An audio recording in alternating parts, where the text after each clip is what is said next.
Thanks for joining us on episode 1388 of the Inspired Stewardship Podcast.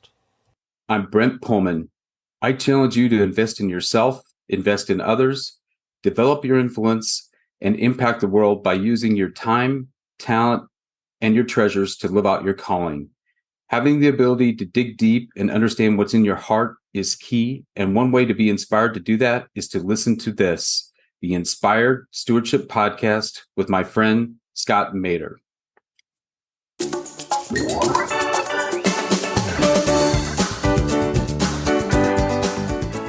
Yeah, my why and my how, I always say it together. I'm a person of faith who coaches people up and leads from the heart. And I have to say that every single day. And it gets me excited every single day because I want to bring my A game. As a coach, you got to be prepared for the game that's ahead every single day, what's happening. And you want to coach people up. You want to see the best in people. Welcome and thank you for joining us on the Inspired Stewardship Podcast. If you truly desire to become the person who God wants you to be, then you must learn to use your time, your talent, and your treasures for your true calling. In the Inspired Stewardship Podcast, you will learn to invest in yourself, invest in others, and develop your influence so that you can impact the world.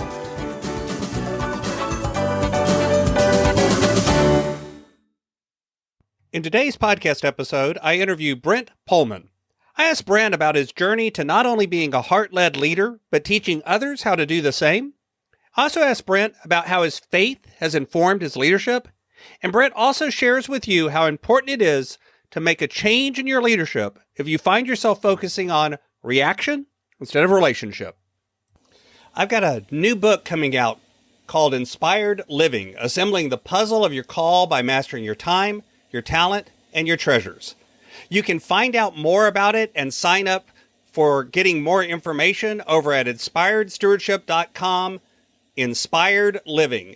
That's inspiredstewardship.com, Inspired Living. Brent Pohlman is the owner and CEO of Midwest Laboratories. He strives to bring his A game to work daily. At 15, Brent landed his first job at Midwest Laboratories, the company his father founded in 1975. He became the CEO in 2016 and is passionate about teaching others to lead effectively. As a person of faith, he coaches people up, leads from the heart, and has achieved success by focusing on people, processes, and technology in that order. Grateful to build on his father's legacy, Brent aspired to be a leader and owner of a great company. His transformation has convinced him that leaders must look deeper within themselves to find their true identities. He believes the only way to lead is from the heart and is passionate about helping others learn how to lead others effectively. He is also the author of Leaders Look Within. Own your heart to live a life of gratitude. Working out and reading are among Brent's hobbies, and he also enjoys attending Kansas City Chiefs games and live concerts by artists from the 70s, 80s, and 90s. Brent and his family live in Omaha, Nebraska. Welcome to the show, Brent. Thanks, Scott. I can't wait to get into this discussion. You've put this book out there. We talked about it. And you've got a podcast. You do a lot of different work out there in this field. And then, of course, you're a business owner, a CEO yourself on top of that. So I always love the people that I run into that it's, here's my third full-time job, kind of thing. And yet I shared the intro and I always laugh and tell people our intros are always like the Instagram photos of our life. We highlight all the great stuff, but we leave out some of the detail a lot of times. That dirty clothes is a little out of frame. So talk a little bit about your journey and what caused you to want to write this book about leaders and leadership and put it out into the world. Yeah. As I thought about this, who is this arrogant guy who thinks he knows anything about leadership?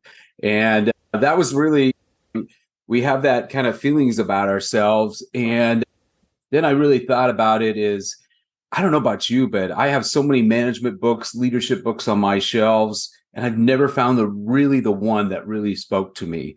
And then as I dug into that and I started writing my own book, I think my whole purpose and goal was, hey, leadership is really personal. You got to find it yourself.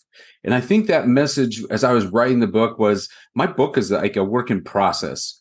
It was the last 5 years coming together. And I was working through things as I was writing the book. And I think that's how more and more of us are. It's not about some 10 steps to be an effective leader, or you follow this all the way through and you're going to be a successful leader.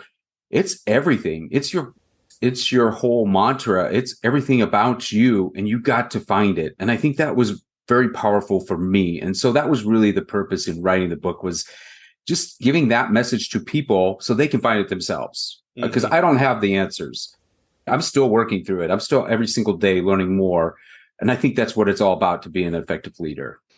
So that's interesting, because one of the things that I've put out in the podcast before, and I've talked about before myself, and I've got a book coming out later this year that recognizes this as well, is that idea of leaning into the journey as opposed to thinking about the destination. And it sounds like you're talking about the same thing in leadership. It's not looking up and going, I have arrived, I'm a leader. It's, I'm on a journey towards leadership, and maybe I'm a little better today than I was yesterday, but I probably haven't gotten there yet. Is that kind of what you're talking about? It's absolutely. I remember the day when my dad, his two other partners retired, and it was he and I. That was it. We had to lead this company, and it was a little terrifying, and it was a little bit, hey, I know my dad started this company. He's really the person in charge, but how do we do this transition? How do we take over? How do we work together? All these things coming together. There's really no book on that. You have to find it. And again, work together to see what's going to work and what's not going to work. And I would say the first 3 or 4 years, there was a lot of learning, a lot of tension, a lot of good things, but also it was just a lot at that time. And yeah, it was, I don't remember, there's no class, there's no book getting prepared for that. There just isn't. You're in it, and then you just got to figure it out. So did you have any particular stories or kind of events in that transition that were some of the triggers for you to start thinking about this? And I did, because I really wanted to build on my father's legacy, and he had a way of seeing things. He kept grew a lean and mean business. Didn't want to have too many employees, really watched costs, very profitable. And I had the goals as, I want to grow this organization. I want to grow the value. He did not want to grow the value because all he saw was taxes on that. And so it's two different philosophies coming together. And again, you have to work through that. And I think for me, it was going in the past. I'm not one who likes to go in the past, but I had to really see, okay, how did we get here? And this is how my dad did things. I see why it worked then. Does that still work today? And those are the questions you have to wrestle with and really come together. I'm not one that I don't like going into my past, but you have to do that at some point and understand why things happen for a reason. And then you can build on that. And then it's not a right or wrong. It's understanding and then building on that. Right. And leaning into what lessons do I need to learn from this, and what lessons do I need to not learn from this or leave behind too? Because there's always a little bit of both, I think. With the show, we talk a lot about faith as well. How did your faith journey intersect with this business journey that you're going on, and what you're putting out in the book? Yeah, it really happened, unfortunately, when my mother passed away from cancer. And she has like hundreds of prayer journals, and my sister and I are going through those now. And she prayed for our family, for friends, and she would even write, these prayers were answered. It's just amazing though to go back and look at those things. But I will never forget when she died, I said, I want to be more intentional about my faith. I just made that statement. I said it in a prayer, and I had no idea what I was asking. I had no idea what I was even saying. And I think that was my start of my journey of transformation, was intentionality. I need to be more intentional. And again, through faith, that was growing again spiritually, getting a better understanding of God and what his purpose. And then myself, I needed to understand myself so much better than what I was. I was not on a good journey with myself. I was very reactive. I was not taking care of myself, and I needed to be more intentional about who I was. And that's where I really discovered my why. And that's where I really, things again started to really pick up, and that transformation really started to happen. Mm-hmm. If you don't mind, what is your why? Yeah, my why and my how, I always say it together. I'm a person of faith who coaches people up and leads from the heart. And I have to say that every single day. And it gets me excited every single day because I want to bring my A game. As a coach, you got to be prepared for the game that's ahead every single day, what's happening. And you want to coach people up. You want to see the best in people. And it really just spoke to and leading from the heart. That's the only way you could do it. You have to have strong core values. And again, protect yourself, protect your heart. Your heart's, I think, your most vital organ, and you really need to protect that. So all those things coming together was really who I was. And it took me a while to get there. I thought I had a strong why before that, but I never said it. It would change all the time. Now it's purpose driven. This is who I am. This is where I get up every single day. Mm. And I think, again, back to that destination journey kind of conversation we had before, I think our whys do sometimes evolve over time. And again, that's not a right or wrong. That's not you had a bad why before and now you have a good one. It's just because our lives change and our outlooks change and our learnings change. So of course our why changes. Yeah. I have a funny story about that. Is we're leaving a conference and our flight got changed from Austin to Dallas. So we're on a 2.5, 3-hour Uber ride. And the person I work with, Dana, she kept asking me, what's your why? And in 3 hours, I could not tell her. I had no why. She kept pressing me, and I said, I don't know what it is. I was just, and she would hold me to it, and she says, that doesn't sound like you. That doesn't sound like you. That doesn't. And I think that was my wake up call, was like, I did not have a strong why at that time. Mm-hmm. And 3 hours into a conversation, and I still couldn't figure it out. So that's what I had to really work on. And she was right. Without that, there was no direction. There was no vision. So I really thank her for really putting that in front of me to really find that. And as a Texas native who's made that drive from Austin to Dallas, there's not much else to do other than talk. It's a pretty long drive on pretty much just either sitting in traffic or barreling along the highway. That's pretty much what you're doing. Yeah, that was the longest Uber ride I've ever been on. So yeah. So for those folks that haven't made that drive, I can attest to the fact that is a bit of a drive from Austin to Dallas. So you talk a lot about leadership and being personal, and you just mentioned it, that why, and making it something that was your personal meaning and what you mean by it. Why do you talk about leadership being personal? What does that mean when you talk to a leader about it being personal? I think it was more about growing in awareness. I think my awareness was really low. I don't think I really care. I couldn't sense. You hear these people say they could feel the energy in the room. I thought that was all like, yeah, fuzzy stuff. But there's a truth to it. Once you really grow your awareness, you can start to see and have better conversations and stronger relationships.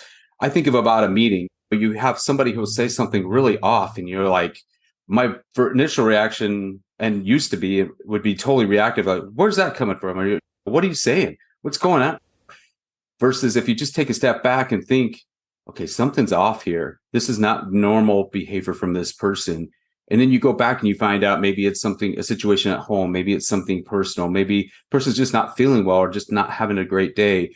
Mm-hmm. And then you can get their best self at some point. And you don't get tied up into what's happening right away or right now. And then by being reactive, you just totally miss that. And you don't even go back and you don't try to understand. So I think growing in awareness is really the key there to effective leadership. Mm-hmm. I talk a lot about, as a coach, one of the frames that I try to have is one of curiosity. And it sounds like you're talking again about a similar thing, where it's not assuming this person's an idiot. Why'd they say that? But instead getting curious in a good way of asking, wait, there's got to be something else here. What is it? What's going on? What's behind that statement or that question or that behavior? And the other one too, and I think from my father having a small operation, he knew everybody's name. He knew everybody's story.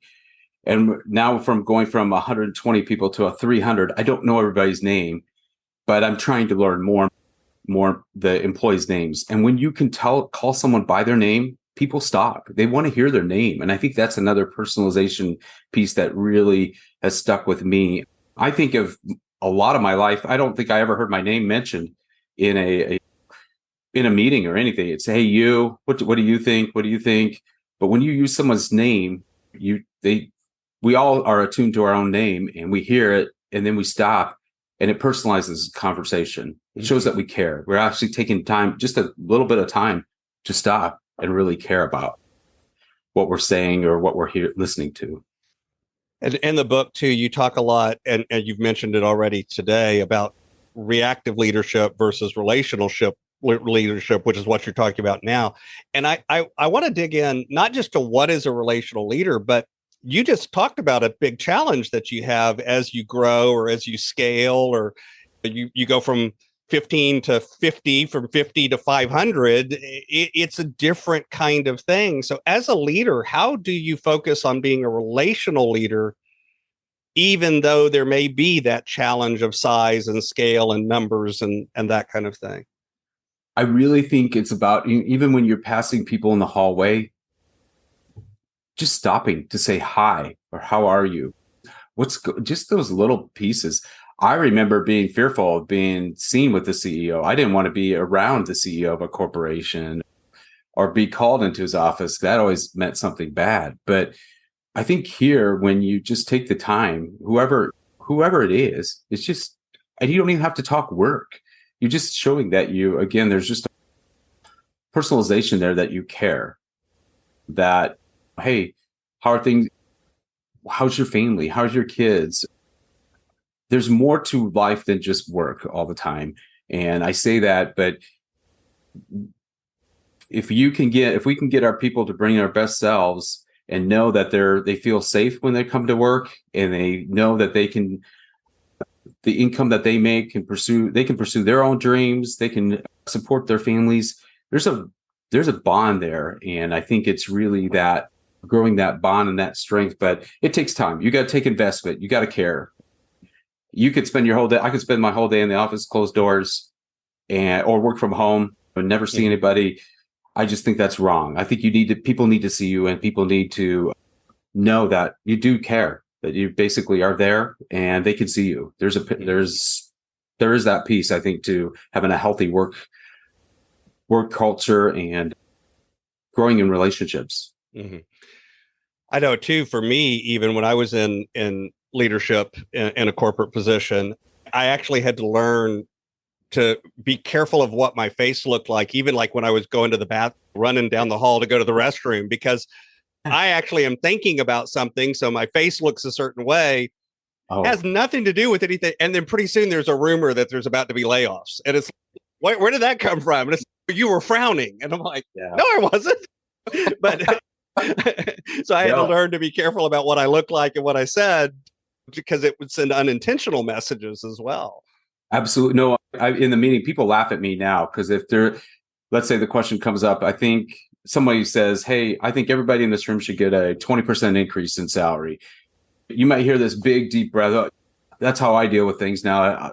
Big, deep breath, and they'll go, is everything okay? And it's really just me slowing down, because I used to just off the cuff would just say, that's a crazy idea, or that's stupid. Who's saying that? But now I just take a deep breath, and then I say, you know what? What's happening? What's going on? Help me understand more. And I think that it's that whole, when we can control ourselves and not be reactive, it makes us uncomfortable. And now those things, I do write those down. Those things that are uncomfortable, I write down. And it helps me to take the power out of it. And by doing that, then I can decide, is this a priority? Is this something I really need to think about? It can put more thought into it. Sometimes it isn't. Sometimes maybe it's not the right time, or I have to think about that more. But no, it's that uncomfortability, which is nothing wrong with that, but it's learning how to deal with that better. Mm-hmm. Mm-hmm. And I think as a a leader and as a person too, depending on how we're wired, how we were brought up, our past behavior. Some people, my wife, by the way, she can walk into a room and in 30 seconds, she knows who's depressed, who's happy, whatever. She just reads the room beautifully. I walk into the room and I'm lucky if I happen to realize there's people in the room. I have to work really hard to pick up on the other clues. So I think it comes differently for different people too. So how do you work with that going on? Maybe a leader that's challenged in that area. What are some of the things that they can do to focus on it and get better at it? Yeah, I think that's something too I'm working on, that is being present in the moment. Like you said, we all bring things to a meeting. We all bring things home. And for the longest time, I could not shut off my brain. I could not shut off. I'd fall, even going to sleep. I'm still just thinking about things constantly. But now when I'm around, like my wife, I just take the time to, okay, I'm with my wife. I'm thinking, what does she want to hear? What do I tell her? Because before I would just either be silent and then just be processing or thinking all the time. And then that's not good. And then I'm not listening to her either. She may be telling me something and I'm still back. My ears are still back at work, listening to something or thinking about something there. So I think there's being present, even with our kids too. They can see it too.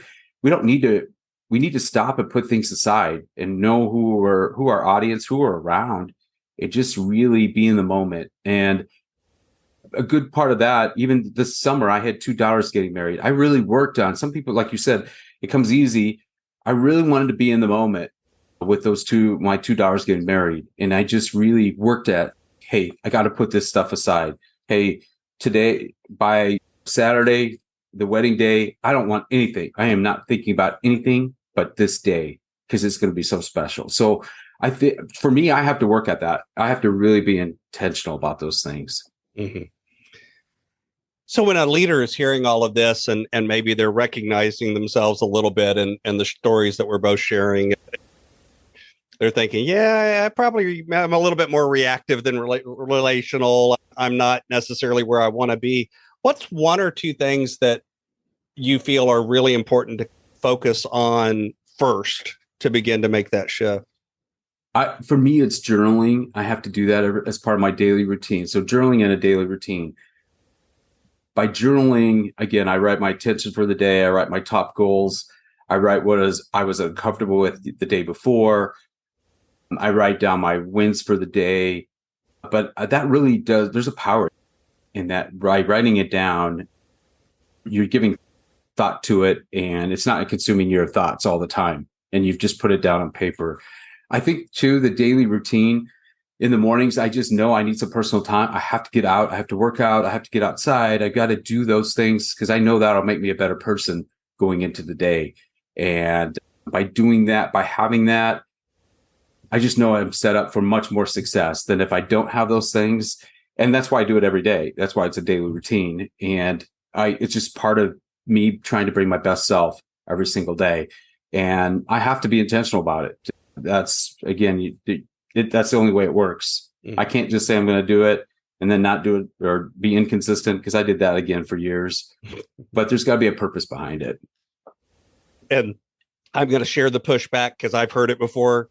As a leader, I've got too much on my plate. I can't really take that time to set aside for a personal routine or for planning or the other. You hear it now. They call it white space, where you as a CEO, you need to clear your desk and have some time to just think. Yet there's just too much going on. There's too many emergencies. There's too many things on fire. I can't possibly waste time with that. What would you tell the leader that's thinking that right now? Well, you're going to struggle. I'll just say, I don't know how else to say it. But you got to find that what works for you. Nobody can tell you whether the time it's at 5 minutes, is it 10 minutes, is it half hour. You got to find what's best that works for you, and it's got to be consistent. That's what I would say. And I know, there's going to be times when you travel that it's going to be interrupted, things like that. But just do a piece of it. Just know that every day, if I do a little bit of this every single day, it will make a difference. And it does. It's like anything. But yeah, I was that person too. Or how early can you get up? And can you I used to work on 4 hours of sleep. Maybe you did that too. Now I'm learning I have to have some more sleep than to make myself better. So again, it's really that intention. Do you want to be intentional about it and finding that? And again, it's hard. I'm not going to say it's easy. You got to really, I had to really work at it. Mm-hmm. Mm-hmm. If it was easy, everybody would do it. Yeah. So excellence usually isn't easy. Otherwise, everybody would be excellent. And then excellent would be average. And never mind. So, I've got a few questions that I like to ask all of my guests. But before I transition to those, is there anything else about Leaders Look Within or the work that you do that you think is really important for the listener to hear? Yeah. We've touched around it, but self-care. I used to think self-care was selfish. That's how I thought these people who have spent time with a trainer, with Jim, with a coach, I thought that was all selfish. I don't need to do that. I can find the answers myself. When we admit that there's something wrong and we seek to get help, that is probably the biggest step. And if you find, obviously, you got to find the right coach too. You got to find the right trainer, those things. But when you find those, man, the energy involved with that, the energy that gives back, you become so much more productive. But self-care is not selfish. It's actually needed. You got to bring your best self. If you don't feel good about yourself, if you're not healthy, how can you lead others? How can you expect others to be? And to your point, you got to bring a fresh face. I can't frown. I like that. I can't frown. I can't show my negativity because people will feed off that too. And and I didn't realize the power of that, but there is yes, you can't bring your negativity to the workplace either. Mm-hmm. You got to really work out those things. But I would say self-care really is key to being an effective leader. Well, and I would add to that, as a leader, especially the higher up in leadership you move. I hate the term higher up, but the point is, the more visible, I guess is a better way of putting it, you are as a leader, the more important it is that you find outlets for talking about that negativity and sharing that in a way that's healthy and good. But that doesn't necessarily mean you're doing it in the workplace. Right. Because you've still got to have an outlet for that, or else it just builds up and builds up. And that's part of that self-care that you're talking about. Yeah, absolutely. And whether it's a coach, whether that's a mentor, whether that's a friend, you've got to find those out, a mastermind. Lots of different, like you said, I think there's lots of different ways of doing it. Different people find different ways, but you got to find that way. So my brand is Inspired Stewardship, and I run things through that lens of stewardship. But like leadership, that's one of those words that I've discovered means a lot of different things to a lot of different people. So I like to ask my guests, what does the word stewardship mean to you? Yeah. How do I take this time and talent and give it back, give it to your, whether it's your community, maybe it's your family, your workplace. And again, I think these things we're always told, oh, you got to give to the community. I got to donate my hours. For me, I have to really look at stewardship as not a checklist of items. It's not, I gave to this, or I put in my time here. Where does it speak to your heart? Where do you need to work? Where can you give the most? For me, I'm even working back in my family. My kids are all out of the house. I think back some of the things I don't like. I worked too hard maybe, and I didn't get enough time, but now I really want to work. That time that they're over, I want to be in the moment. It's little things even like that. Or the community. I want to learn more about this particular organization and what do they do for people. It's not about putting, again, your time 1 hour in, 2 hours in, but stewardship encompasses, I think, all of you. Are you willing to learn more? Are you willing to invest and learn and grow and understand? So I think it's a big thing. I think stewardship is really a big term in my book. Absolutely. So this is my favorite question that I like to ask everybody. Imagine for a minute that I invented this magic machine. And with this machine, I could pluck you from where you are today and transport you into the future, maybe 150, maybe 250 years. But through the power of this machine, you were able to look back and see your entire life and see all of the connections, all of the ripples, all of the impacts that you've left. What impact do you hope you've left in the world? Oh, goodness. And I've thought about this question before. I think there's probably two words there, but again, I'm always working through that. I'm not saying that I have it, but it'd be no regrets. I have no regrets. If you could put that even on your tombstone, that would just be no regrets. That's what I'm working toward, is that you did give, that as a leader, I really take seriously the employees that we have here and their families. I want to give them the best, that they can have their dreams, even if it's not here. If it's outside of here, great. But I do feel responsibility at home, family, again, that you gave everything, and because you can't take it with you. So basically it's no regrets. Yeah, I think says it all for me in that piece. Mm-hmm.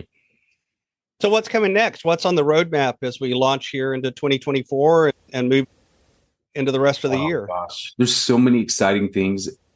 Our company has grown the last 5 years, double digits. We're moving to a new campus. So there's all that innovation. But at the same time, you're constantly fighting the unknowns right now, the healthcare costs, the insurance costs.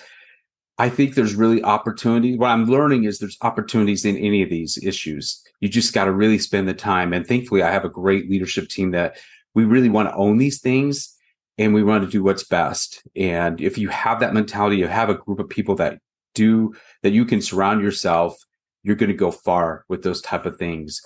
I've learned the value that if you put people first, you'll go farther than any process or technology. So I really think people make the difference, and they're going to continue to do that. So let's invest in our people. I do think as far as a book, I'm probably going to write another book. There's more to it. This first book, I left my family out of the book intentionally because I really wanted to find it for myself. But family is a big part of being a good leader too. So I need to incorporate that more in the next book.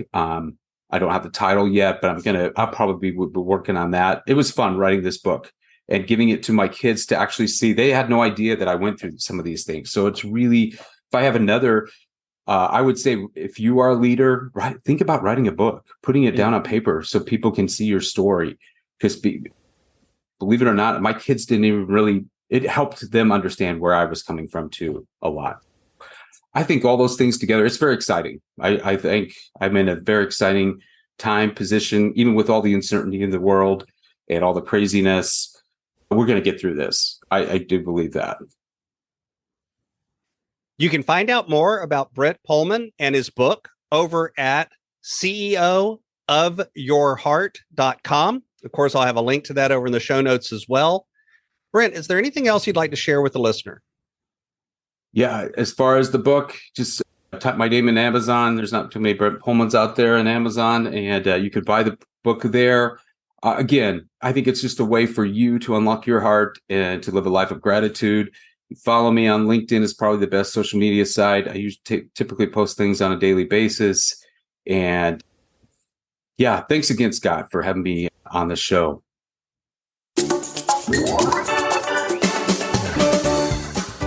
Thanks so much for listening to the Inspired Stewardship podcast. As a subscriber and listener, we challenge you to not just sit back and passively listen, but act on what you've heard and find a way to live your calling. If you enjoyed this episode, please do us a favor. Go over to inspiredstewardship.com/iTunes rate, all one word, iTunes rate. It'll take you through how to leave a rating and review and how to make sure you're subscribed to the podcast so that you can get every episode as it comes out in your feed. Until next time, invest your time, your talent, and your treasures. Develop your influence and impact the world.